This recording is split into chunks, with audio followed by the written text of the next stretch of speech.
AVP 24 news पर अब वक्त हो गया है दिन भर की 10 बड़ी खबरों का।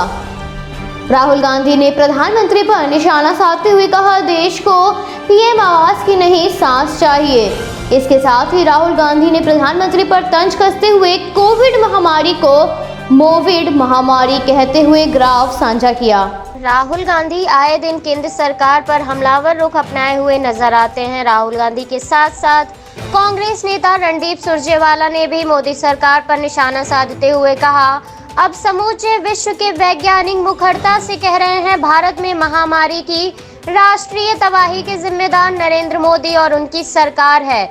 ये नाकाबिले माफी है। इसके साथ ही कांग्रेस कर्मियों द्वारा की जा रही जनता की सेवा पर सुरजेवाला ने कहा, सेवा और समर्पण ही कांग्रेस का रास्ता है। हमें मिलकर हर जरूरतमंद साथी तक पहुंचना है, यही हमारा कर्म है।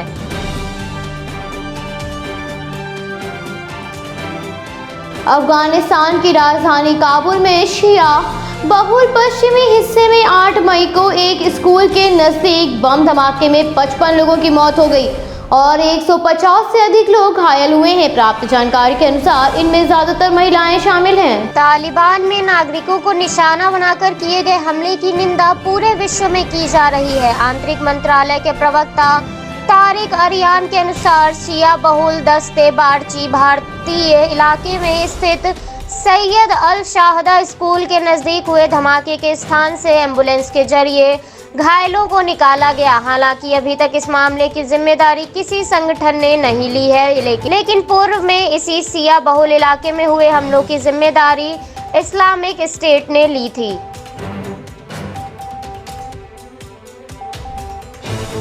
उत्तर प्रदेश के मुख्यमंत्री ने संक्रमण की दूसरी लहर को नियंत्रण में करने के लिए और तीसरी लहर का मुकाबला करने के लिए दिशा निर्देश जारी करते हुए कहा, कोविड अस्पतालों में बेड और आईसीयू जैसी जरूरी संसाधन बढ़ाने के लिए तेजी से काम किया जाए।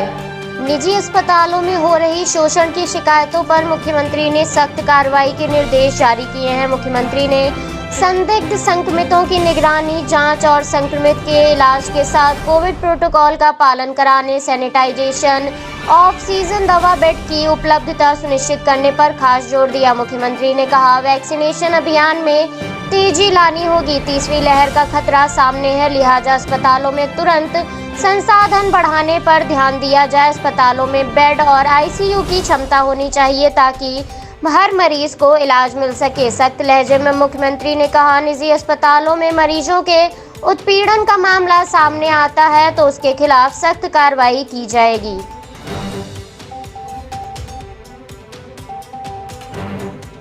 उत्तर प्रदेश की राजधानी लखनऊ में जहां रिकवरी दर बढ़ रहा है तो वहीं प्रतिदिन मिल रहे मामलों में भी हल्की सी गिरावट देखी गई है।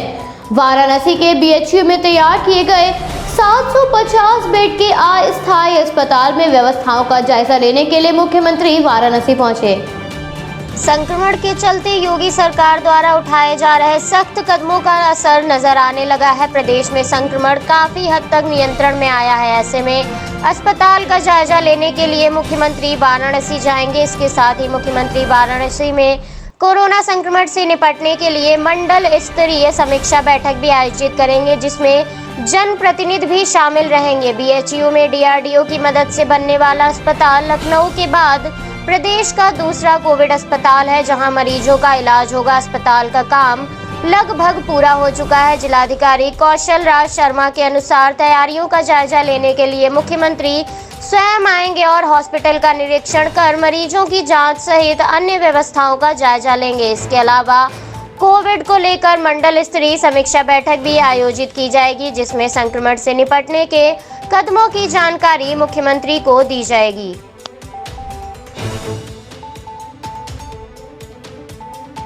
कोविड-19 संक्रमण की दूसरी भयानक लहर और तीसरी लहर की आने की चेतावनी के चलते यूपी में 17 मई तक लॉकडाउन बढ़ाने का फैसला राज्य सरकार द्वारा लिया गया है। अपर मुख्य सचिव सूचना नवनीत सहगल ने इसकी पुष्टि करते हुए कहा, ये कोरोना कर्फ्यू की तरह होगा। इसमें सभी आवश्यक सेवाएं जारी रहेंगी। पंचायत चुनाव के बाद गांव में संक्रमण तेजी से फैल रहा है, जिसके चलते कर्फ्यू हटाने पर गांव में संक्रमण और तेजी से बढ़ सकता है। इसके साथ ही 14 मई को ईद के त्योहार को देखते हुए लॉकडाउन को बढ़ाने का फैसला लिया गया है। यूपी में 30 अप्रैल के बाद से ही आंशिक कर्फ्यू लगाया गया था। इसके साथ ही प्रदेश सरकार ने मास्क न पहनने वालों पर कड़ी कार्रवाई करने के निर्देश जारी किए हैं। पहली बार 1000 रुपए का जुर्माना वसूला जाएगा। दूसरी बार यदि मास्क न पहनने की गलती को दोहराया तो 10 गुना ज्यादा जुर्माना वसूला जाएगा। प्रदेश सरकार ने प्रोटोकॉल का कड़ाई से पालन करने के निर्देश दिए हैं।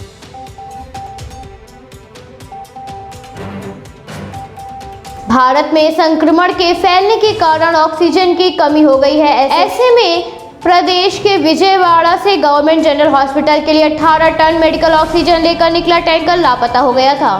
टैंकर के लापता हो जाने से ऑक्सीजन सपोर्ट पर भर्ती 400 मरीजों की जान संकट में थी। पुलिस भी टैंकर को ट्रेस नहीं कर पा रही थी। ऐसे में विजयवाड़ा से पुलिस कमिश्नर क्षेत्र के सभी पुलिस अधीक्षक को टैंकर की तलाश करने का आदेश दिया। पुलिस की टीम ने सभी रोड पर पड़ताल शुरू की तो मेडिकल ऑक्सीजन से लापता टैंकर पूर्वी गोदावरी जिले में एक ढाबे पर खड़ा पाया गया। पूछताछ में टैंकर के ड्राइवर ने बताया मेडिकल ऑक्सीजन के लिए कई चक्कर लगाने के कारण उसे थकान हो गई थी, इसलिए उसने टैंकर को ढाबे पर खड़ा कर दिया था। मौके पर पहुंची पुलिस ने ग्रीन चैनल से समय रहते अस्पताल तक ऑक्सीजन पहुंचाया। मेडिकल ऑक्सीजन लेने जा रहे टैंकर के साथ होमगार्ड के कुछ जवान भी तैनात किए गए थे।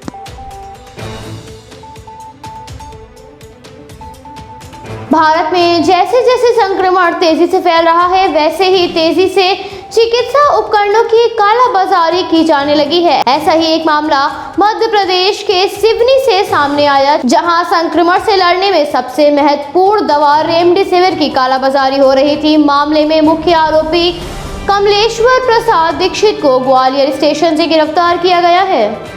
आरोपी के पास से रेमडेसिविर के 5 इंजेक्शन प्राप्त हुए हैं। आरोपी सोशल मीडिया के जरिए कालाबाजारी कर रहा था। एसटीएफ की टीम के अधिकारी ने मरीज का भाई बनकर इस रैकेट का पर्दाफाश किया। आरोपी पेशे से वकील बताया जा रहा है, लेकिन 2018 में सिवनी विधानसभा सीट से विधायक का चुनाव भी लड़ चुका है। संकट की इस घड़ी में असली इंजेक्शन के साथ साथ नकली इंजेक्शन की भी कालाबाजारी की जा रही है। इस दौरान कई रैकेट सक्रिय हैं। इन्हें पकड़ने के लिए एसटीएफ की टीम लगातार अंडरकवर रहकर लोगों को पकड़ रही है।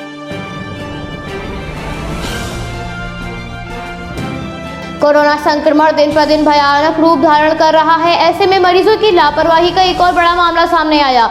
उत्तरी दिल्ली नगर निगम द्वारा संचालित बाड़ा हिंदू राव अस्पताल से कोविड-19 के 23 मरीज बिना अस्पताल प्रशासन को सूचित किए चले गए। दिल्ली में संक्रमण के चलते स्थिति काफी भयानक हो गई है। ऐसे में मरीजों को बिना सूचित किए चले जाना संकट की ओर इशारा कर रहा है। दिल्ली नगर निगम के महापौर ने इस संबंध में जानकारी देते हुए चिंता जाहिर की। महापौर ने बताया बाड़ा हिंदू राव अस्पताल में संक्रमित मरीजों के लिए 250 बिस्तर आरक्षित हैं। दिल्ली सरकार के कोरोना ऐप पर यहां कोई भी बिस्तर खाली नहीं है। महापौर ने बताया 19 अप्रैल से 6 मई के बीच 23 मरीज बिना अस्पताल प्रशासन को सूचित किए बिना ही चले गए। कुछ मरीज दूसरे अस्पतालों में बेहतर सुविधा मिलने पर वहां भर्ती होने के लिए बिना सूचना दिए ही चले जाते हैं। दिल्ली सरकार के अस्पतालों में भी इस तरह के मामले सामने आ रहे हैं। स्वास्थ्य विभाग के अनुसार दिल्ली में अब तक कुल संक्रमितों की संख्या 13,10,231 हो गई है। इसमें से 12,03,253 लोग स्वस्थ हो चुके हैं, जबकि 1,09,071 लोगों की मौत हो चुकी है। संक्रमण के मामलों में गिरावट आ रही है, लेकिन दैनिक मौत के मामले अभी भी कम होने का नाम नहीं ले रहे हैं। ऐसे में दिल्ली में संक्रमण से मृत्यु दर बढ़कर 1.46% हो गई है।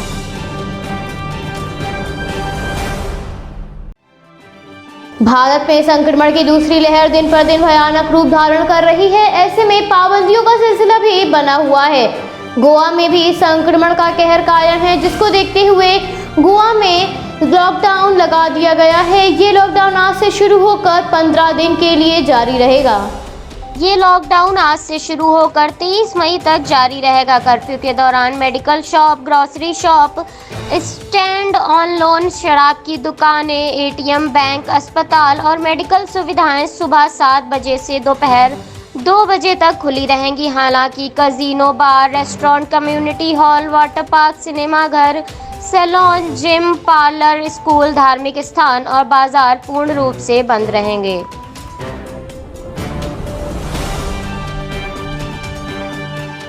कोविड-19 संक्रमण की दूसरी लहर का प्रकोप दिन पर दिन बढ़ता जा रहा है। देश में कोरोना का प्रकोप बढ़ने से भारत की स्वास्थ्य प्रणाली पूरी तरह से बिखर गई है।